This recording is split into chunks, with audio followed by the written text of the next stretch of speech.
Laisse béton! Vous cherchez un livre à la fois pratique et sincère sur l'installation à la campagne ?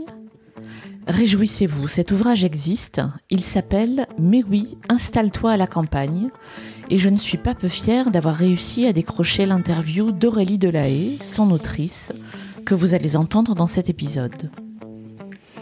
Aurélie parle ici de la quête de sens qui l'a poussée à quitter Paris et à prendre la route, de l'envie de s'enraciner qu'elle a ressentie comme une évidence en arrivant dans le Limousin, et de tout ce qu'elle a appris et qu'elle partage avec générosité depuis qu'elle vit en pleine campagne.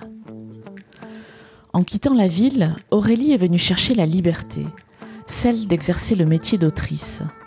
On comprend en l'écoutant et en lisant ses livres que sa démarche requiert du courage, de la patience et une formidable capacité à s'écouter.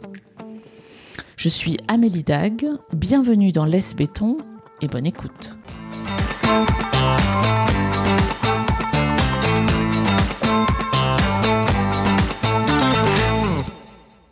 Bonjour Aurélie. Bonjour Amélie.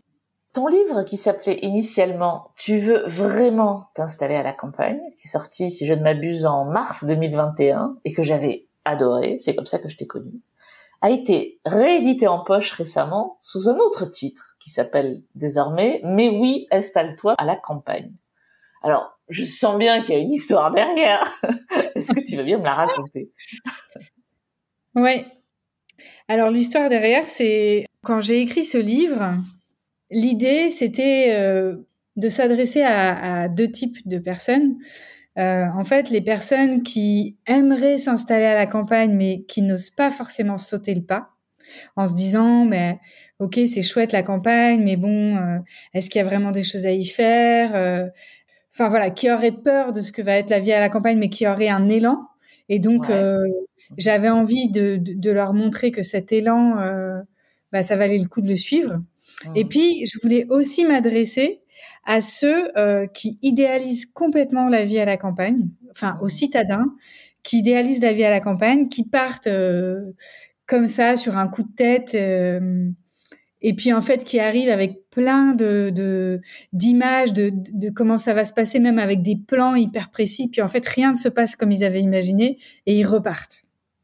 Et donc, en fait, voilà, je voulais avec ce livre montrer les bons et les mauvais côtés pour finir par dire, mais t'as raison en fait d'y aller, vas-y, mais vas-y en connaissance de cause. Et en fait, on a trouvé ce titre, Tu veux vraiment t'installer à la campagne, avec mon éditrice, Charlène Guinoiseau-Ferré. Et on s'est demandé, après, une fois qu'il était sorti, si on avait opté pour le bon titre. Parce que on s'est dit, mais si on a vraiment envie d'y aller, est-ce qu'on a envie d'un titre qui nous dit, mais tu veux vraiment le faire ? Est-ce que c'est pas un peu, parce que c'était aussi ça, c'était faire écho aux voix autour de nous qui disent, mais tu veux vraiment, parce que quand on décide en tant que citadin, citadine de s'installer à la campagne, on a plein de voix autour de nous qui nous disent, t'es complètement cinglé, arrête. Et donc, enfin, voilà, à la fois c'était un trait d'humour, et puis après on s'est dit, mais et si on n'était pas comprise dans le titre, et que ça pouvait rebuter des gens. Donc, de sortir en poche a été l'occasion de changer le titre en Mais oui, installe-toi à la campagne. D'accord. On parle aujourd'hui de Mais oui, installe-toi à la campagne. Je vais prendre le titre du poche, qui s'appuie donc sur ta propre histoire. Hein. Tu es une ancienne Parisienne qui est aujourd'hui installée dans le Limousin depuis 6-7 ans, c'est ça ? Je me trompe pas ? Ouais, exactement. C'est ça, hein, d'accord. Est-ce que tu peux me dire comment tu as ressenti le besoin d'écrire ce livre ? Qu'est-ce que tu as eu envie de partager ? Est-ce qu'il y a eu un déclencheur particulier ? Ouais, alors je précise que ça s'appuie sur mon histoire, mais pas que. Ça s'appuie aussi sur les histoires des autres.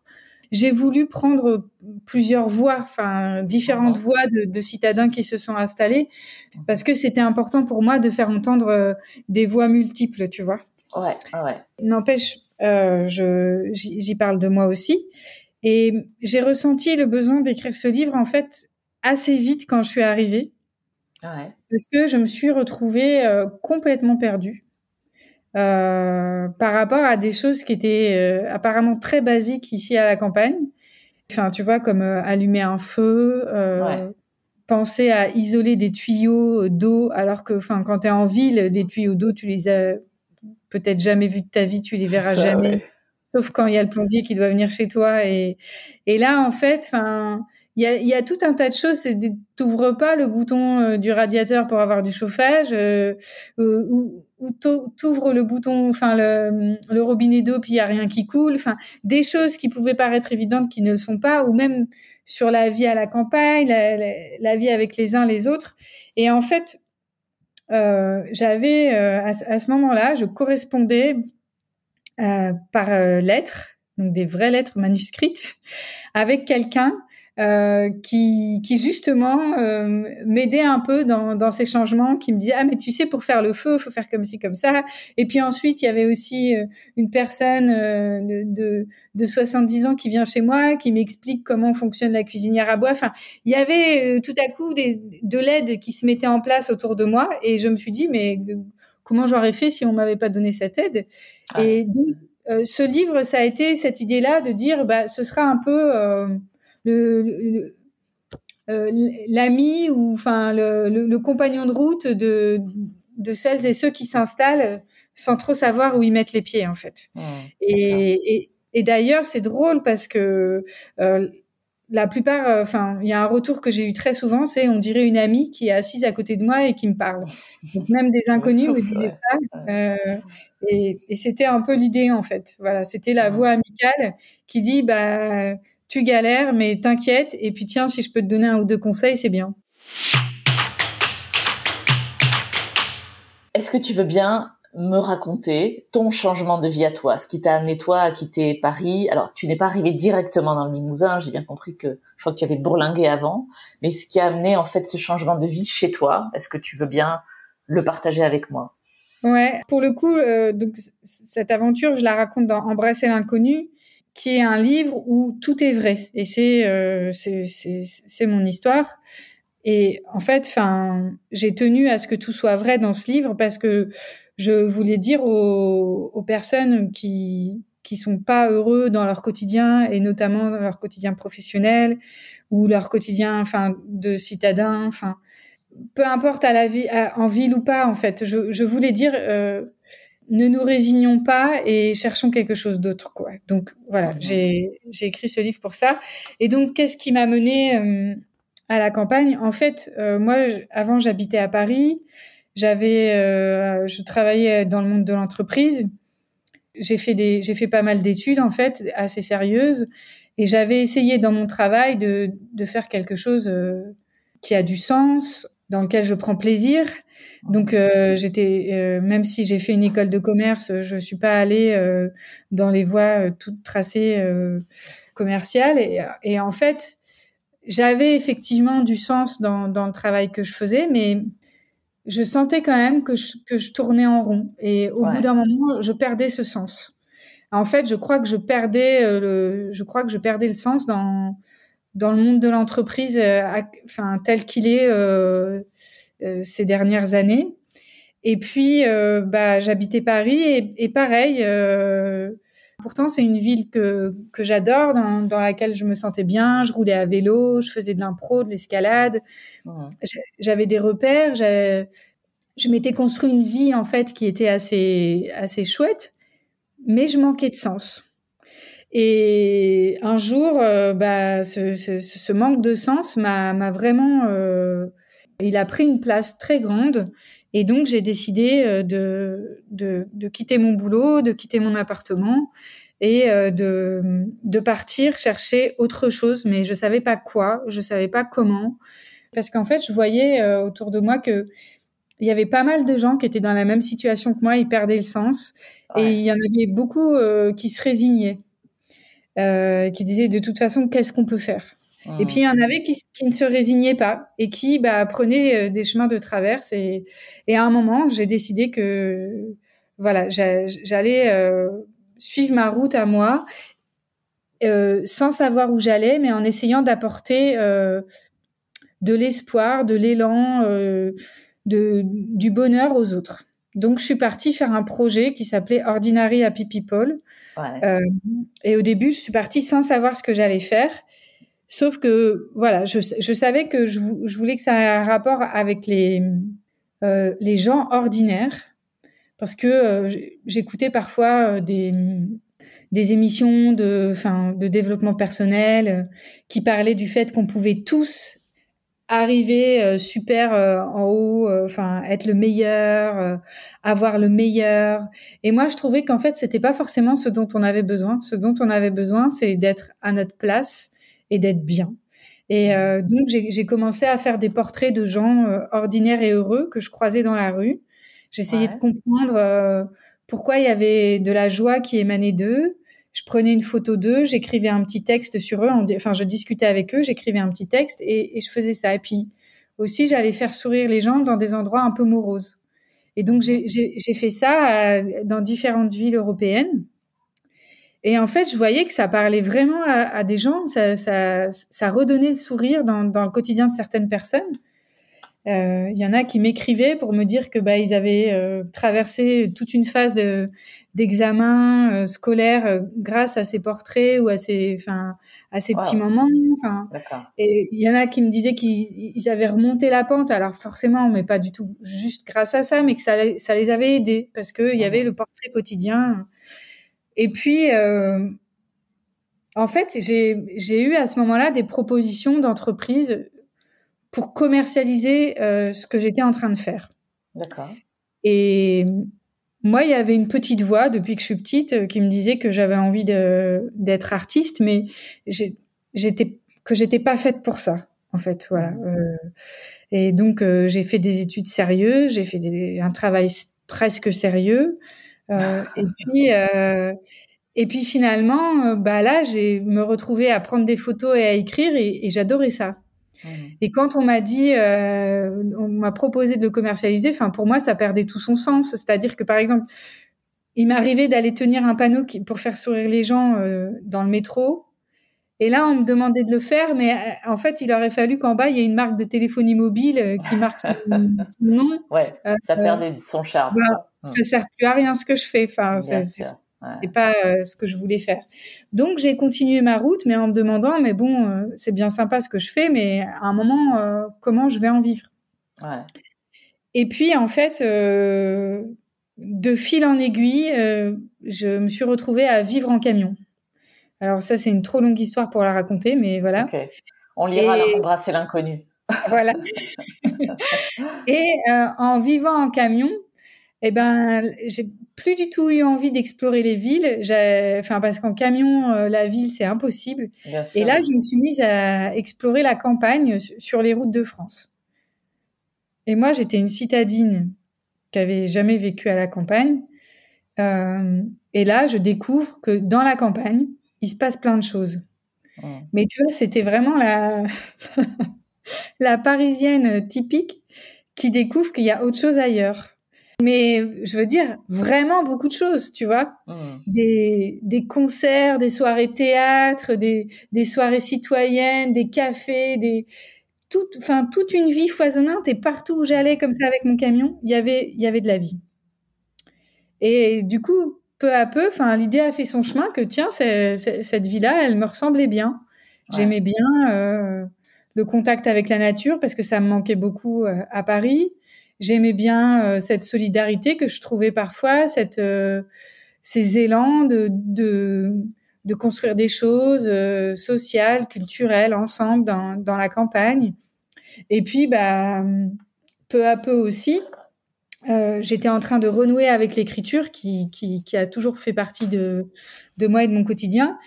Et en fait, c'est venu comme une évidence. Si j'habite à la campagne, j'aurais besoin de beaucoup moins d'argent et donc j'aurais beaucoup plus la possibilité de vivre de quelque chose de plus simple qu'en étant en ville, qu'en étant à Paris. Et peu à peu, tout ça a fait son chemin jusqu'au jour où je me suis installée à la campagne. Mon camion est arrivé en Limousin et là, j'ai dit tiens, et si je repartais pas ? Voilà. Okay. Ça s'est fait comme ça, quoi. D'accord. Tu te souviens de ce que tu as ressenti dans le Limousin ? Pourquoi cet endroit-là, parmi tous ceux que tu avais vus ? Déjà, il se trouvait que j'avais des amis qui étaient liés au Limousin. Donc peut-être que le fait de savoir que j'avais des liens dans cet endroit-là, ça avait quelque chose de rassurant. Mais ce que j'ai ressenti, je m'en souviens très bien. Et puis, j'ai une image qui est gravée. Je me souviens très bien d'un paysage précis où j'arrive avec mon camion. Et là, je vois un viaduc et une vallée avec, pleine de vers et des vers différents. Ouais. Et là, je sens en moi, il y a quelque chose qui s'ouvre et quelque chose qui je sens l'envie de m'enraciner. Voilà. Ça s'est fait comme ça, quoi, en arrivant. Et donc, comme je suis quelqu'un qui écoute pas mal son instinct, voilà, j'ai écouté. Quelle chance de ressentir ça, tu vois. Tout le monde n'a pas ça dans la vie. Oui, c'est vrai que je sortais de 9 mois de vie en camion. Ouais. Et je pense que quand tu vis en camion, la capacité à t'écouter, elle devient grande. Parce que tu es tout le temps en contact de la nature, parce que tu dois faire confiance à ce que tu ressens pour savoir à qui tu peux te fier, qui tu peux pas te fier, parce que t'as le camion crée la rencontre et donc tu fais des super belles rencontres et puis tu te retrouves souvent seul dans cette nature et ça fait naître une écoute de toi-même, tu vois. Donc, je pense que j'étais dans de bonnes dispositions à ce moment-là pour entendre ce désir de s'enraciner. Qu'est-ce que tu préfères dans cette vie que tu as aujourd'hui ? Juste que je m'y sens bien. En fait, c'est ce que je préfère ici, c'est que j'ai beau avoir habité beaucoup plus longtemps à Paris, avoir eu une vie de citadine dans laquelle je me sentais pas du tout à côté de mes pompes. Enfin, tu vois, j'étais une citadine. Et malgré ça, ici, je me sens chez moi. Voilà. Et ce que je préfère, c'est que quand je prends un train, quand je vais ailleurs et que je prends le train de retour, dès que le Limousin arrive, je sens quelque chose dans le cœur qui dit je suis chez moi. Et après, je peux te dire que j'adore le fait de voir la nature tous les jours, d'observer les oiseaux, de connaître des oiseaux que je connaissais même pas avant. Hier, justement, je discutais de ça, du fait qu'il y a un oiseau qui est très commun et que je ne connaissais pas. C'est le rouge-queue noir. Voilà. Et quand j'habitais en ville, je savais pas que ça existait. Et là, chaque année, quand le rouge-queue noir arrive au printemps, là, il est arrivé donc il y a quelques jours à peine. C'est une fête en fait. Et c'est parce que les rouges-queues noirs qui s'installent, ils sont trop mignons, quoi. Ils se font la cour. Puis après, il y a la famille qui se crée. Et les petits, quand ils naissent, ils sont hyper maladroits. Ils sont trop marrants à observer. Il y en a même qui viennent à l'intérieur. Ils osent passer passer la fenêtre. Et puis il y a les parents qui disent oh ça va pas là. Qu'est-ce que tu fais là On va pas chez les humains. Enfin voilà, cette nature et le fait de bien manger chaque jour. Maintenant, quand je vais en ville, je sais que je vais pas aussi bien manger qu'ici dans ma campagne. Le fait que là tout à l'heure, je suis allée faire mes courses dans l'épicerie associative à côté de chez moi. J'ai croisé un ami que j'avais pas vu depuis un moment. On s'est mis à discuter et en fait, avant, quand j'allais faire mes courses en bas de chez moi, je croisais personne. Enfin, si je voulais voir quelqu'un, il fallait que je fasse une demi-heure de métro. Bon, après, il y a des gens, ils ont la chance d'avoir plein d'amis dans leur quartier. Moi, c'était pas le cas. On était tous un peu éparpillés dans Paris. Donc, et je vais pas mentir, à la campagne, parfois, il faut faire des kilomètres pour rien. Bien sûr. Parce que tout à l'heure, quand tu m'as dit qu'est-ce que tu préfères, j'allais dire la proximité, mais paradoxalement, on pourrait dire que que la proximité, elle peut exister aussi plus à Paris. Donc, mais voilà, c'est le fait d'avoir des gens pas loin que j'aime, qui m'aiment, et voilà. Tu disais que tu aspirais alors je le traduis, mais à mieux vivre avec moins, en tout cas à faire ce dont tu avais envie avec moins de moyens. Est-ce que, sans indiscrétion, tu es parvenu à ça ? Est-ce que tu arrives à faire ce que tu veux professionnellement et de ton temps, en gros, et de tes journées, dans le Limousin? Alors, à un moment, j'y suis arrivée. Ouais. Enfin, alors déjà, vivre avec moi, j'y suis arrivée.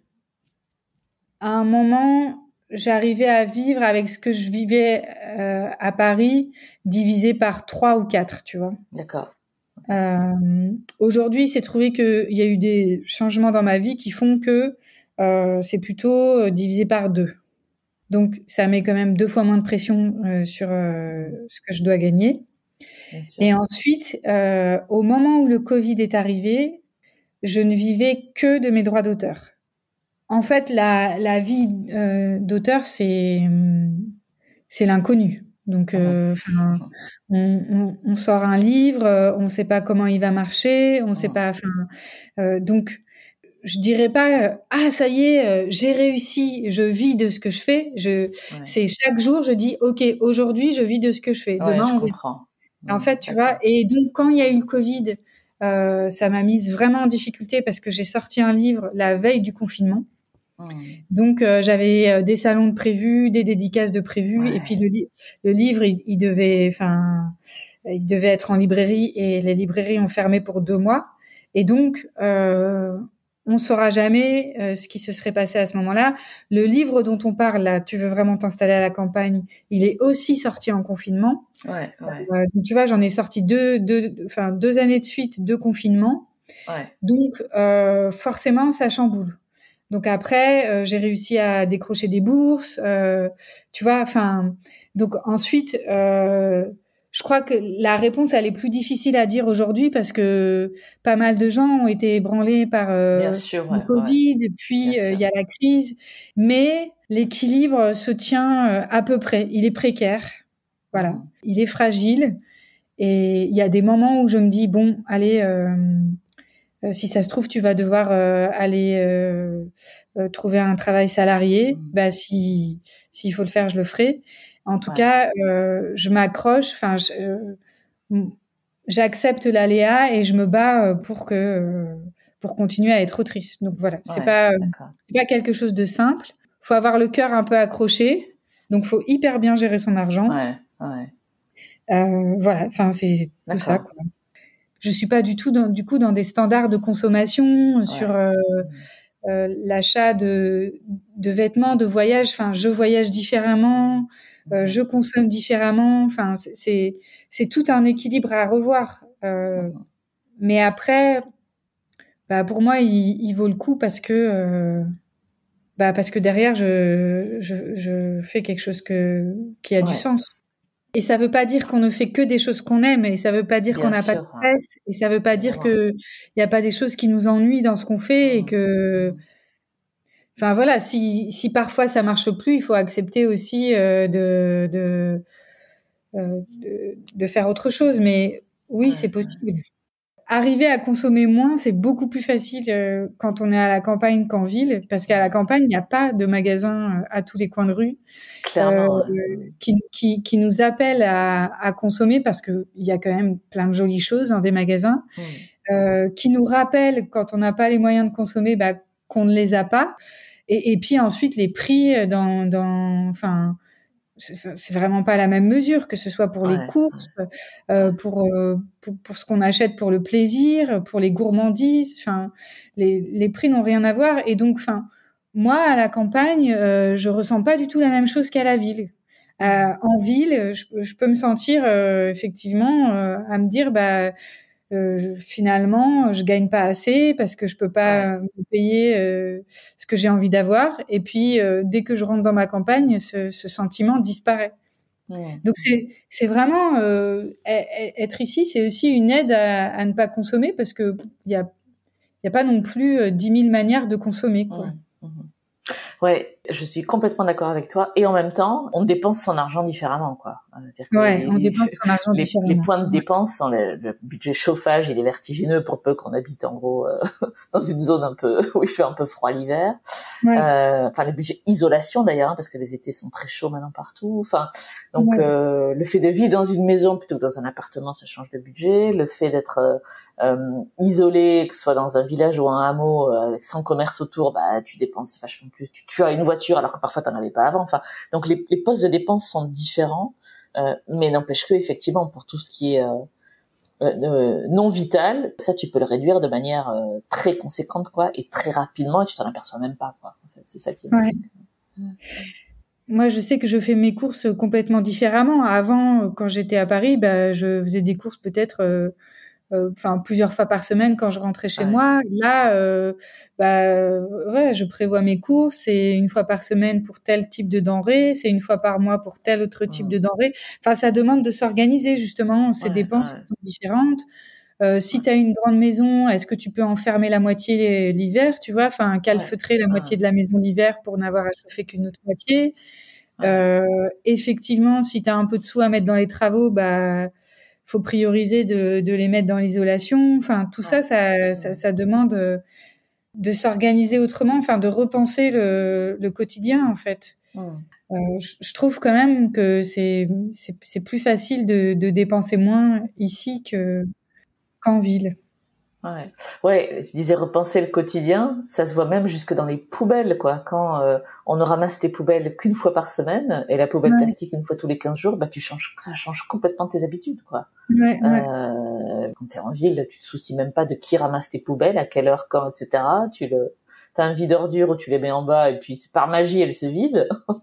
Exactement. Je trouve que d'être à la campagne, ça sensibilise beaucoup à la problématique des déchets. En fait, les déchets, c'est pas parce qu'ils sont dans la poubelle et puis ensuite dans la benne à ordures et dans le camion que en fait ils sont pas là, quoi. Enfin, c'est sûr. Et en fait, quand on est à la campagne, déjà le fait d'avoir un composteur, ça change tout, de pouvoir mettre tous ces déchets. Enfin, on n'a pas le même rapport aux poubelles. Un composteur et des poules. C'est la clé pour changer son rapport aux déchets. Qu'est-ce que tu trouves encore le plus difficile dans le fait de vivre à la campagne? Peut-être que ça a changé d'ailleurs en 6-7 ans, mais là aujourd'hui tu dirais quoi?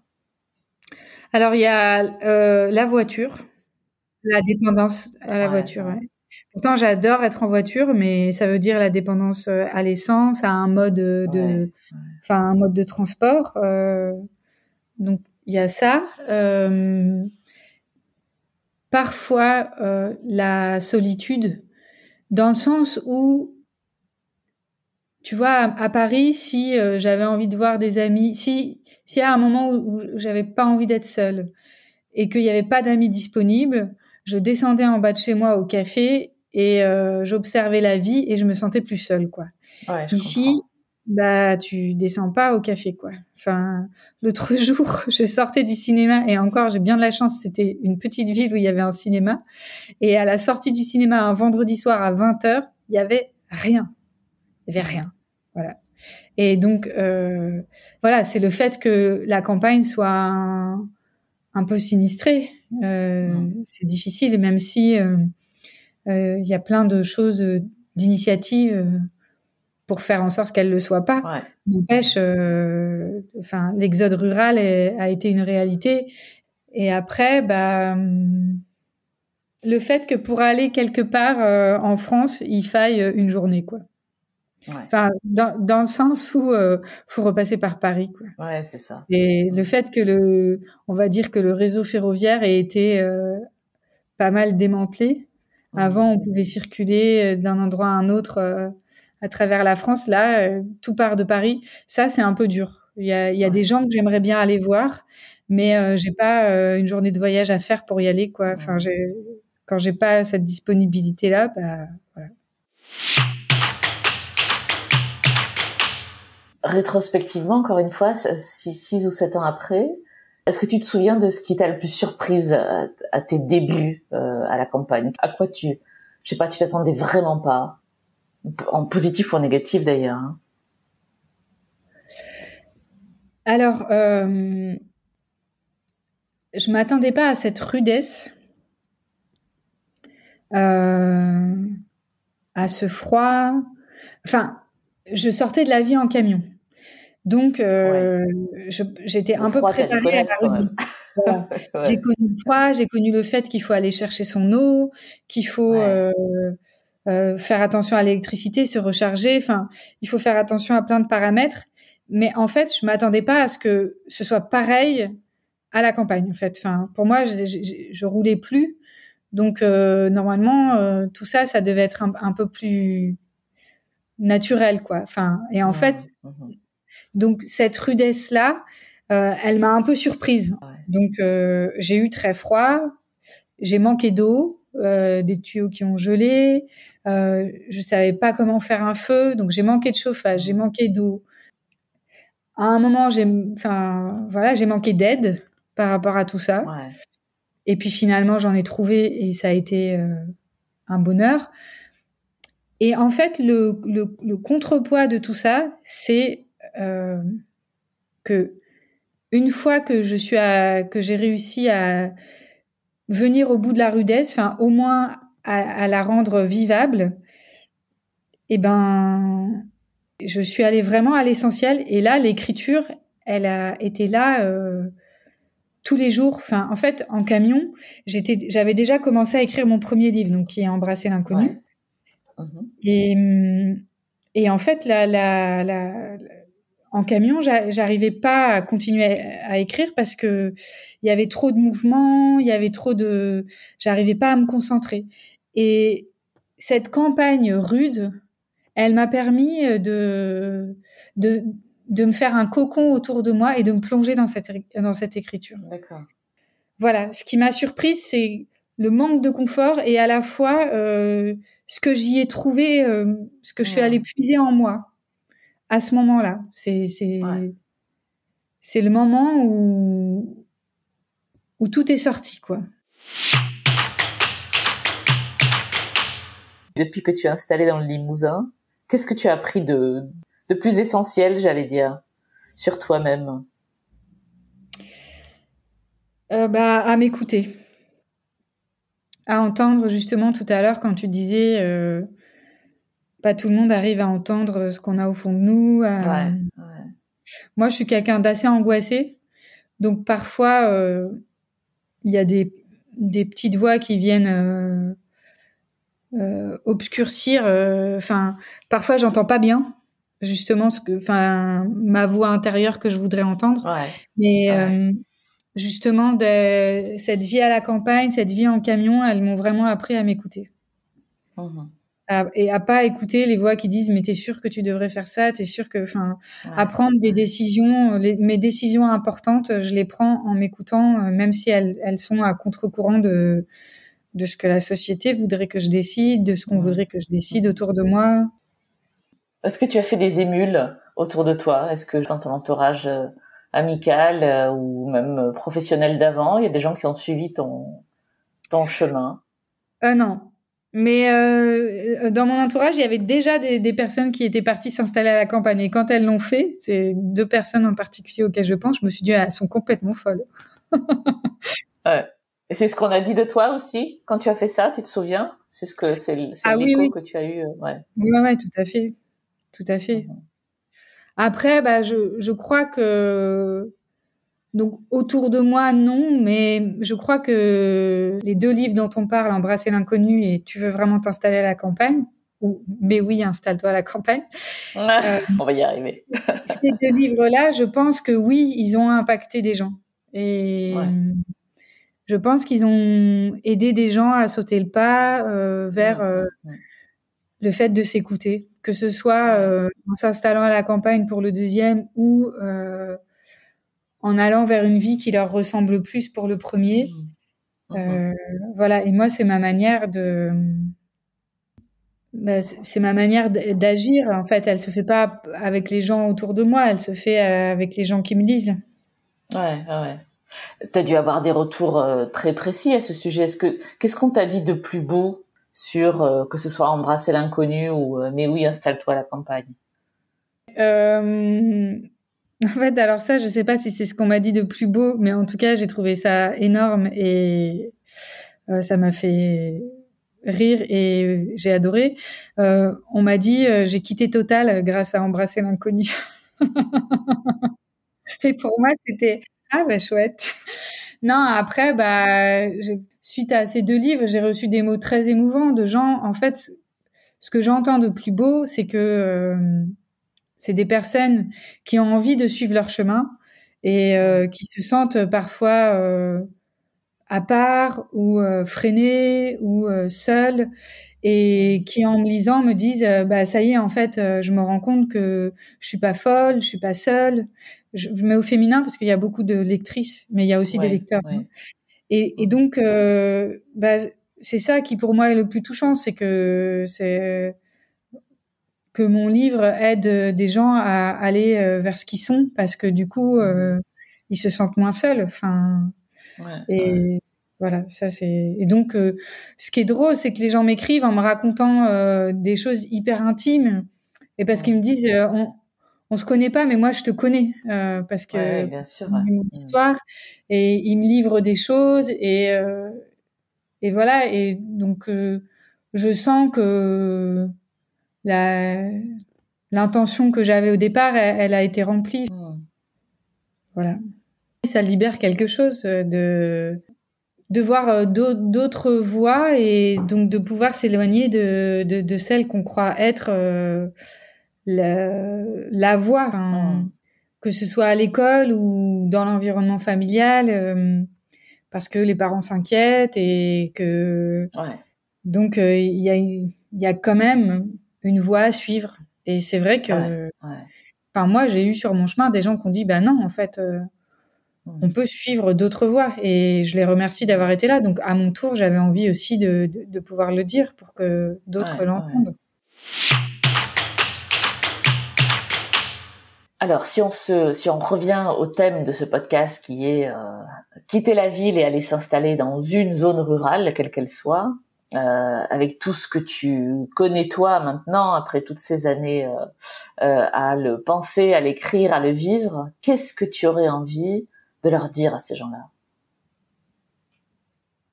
Ceux qui sont pas encore partis, venez. Ok.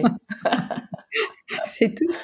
J'aurais envie de leur dire d'aller explorer où est-ce qu'ils ont envie de s'installer. Parce que c'est vrai que moi, donc, quand je suis arrivée dans le Limousin, il y a eu une évidence, aussi parce que je vadrouillais depuis un petit moment un peu partout. Oui, bien sûr. Donc ça m'a aidée à me dire, tiens, ici, on dirait que ça me correspond. Après, je crois qu'il n'y a pas une manière de faire. On peut aussi très bien prendre un point sur la carte et dire, tiens, je vais aller là. Ou alors, on a des amis qui sont là et on y va, on les suit. Ou alors, il peut y avoir... Mais en tout cas, d'explorer, de choisir un endroit où il se passe effectivement des choses. Parce que je pense qu'il y en a beaucoup, beaucoup. Mais il y a aussi des exceptions. Et puis... je le dis un peu dans mon livre, mais de ne pas arriver en conquérant, tu vois, de ne pas arriver avec un projet tout ficelé en pensant qu'on sait à quel besoin on va répondre sur place, parce qu'en fait, sur place, on connaît pas, quoi. Donc, je pense que c'est bien d'arriver avec des petits pas qui vont nous permettre de mettre en place des choses, de faire des choses, mais de pouvoir ensuite les ajuster en fonction de l'environnement dans lequel on est, des besoins de cet environnement, et de pas penser avoir la solution avant d'arriver, quoi. Parce que ça va pas marcher, et c'est là qu'on va avoir envie de repartir. Donc je pense qu'il y a vraiment ça, cette arrivée avec humilité et envie de découvrir tout ce qui se passe autour de nous. Enfin, voilà, aller vers les autres, aller vers les gens, aller vers les lieux, vraiment explorer une fois qu'on est sur place. Et les repères vont être chamboulés, les rencontres se font pas pareil, les choses se font pas de la même façon. Donc justement, aller se frotter aux choses un peu inconfortables. Ok, super. Qu'est-ce que je peux te souhaiter pour les années qui viennent? Alors, de continuer à pouvoir être autrice. Ouais. Parce que ça, c'est vrai que c'est une dimension très importante de ma vie à la campagne. Je l'entends, Et de continuer à m'émerveiller des choses que je vois autour de moi. sans s'y habituer. Je voudrais dire aux citadins que pour ceux qui aiment la fête, qu'ici on fait vachement bien la fête. Tu en parles dans ton livre, c'est vrai. J'avais pas imaginé ça, tu vois. Et qu'est-ce que je peux avoir envie de dire d'autre? Que faut pas attendre demain pour aller vers une vie qui nous correspond et qu'il n'y a rien de trop fou en fait. Que surtout quand on va vers cette vie, on se rend compte qu'il y a plein d'autres fous avec nous. Donc faut y aller quoi. Merci Aurélie. Avec plaisir Amélie. C'était Laisse Béton, le podcast qui aide les citadins à réaliser leurs rêves de vie au vert. Si vous voulez réagir à cet épisode, témoignez vous-même au micro de Laisse Béton ou me suggérez des invités, écrivez-moi à amélie@laisse-béton.fr. Laisse Béton est également présent sur Instagram, Facebook, Twitter et LinkedIn. Si vous aimez ce podcast, abonnez-vous sur Apple Podcast, Google Podcast, Spotify ou Deezer.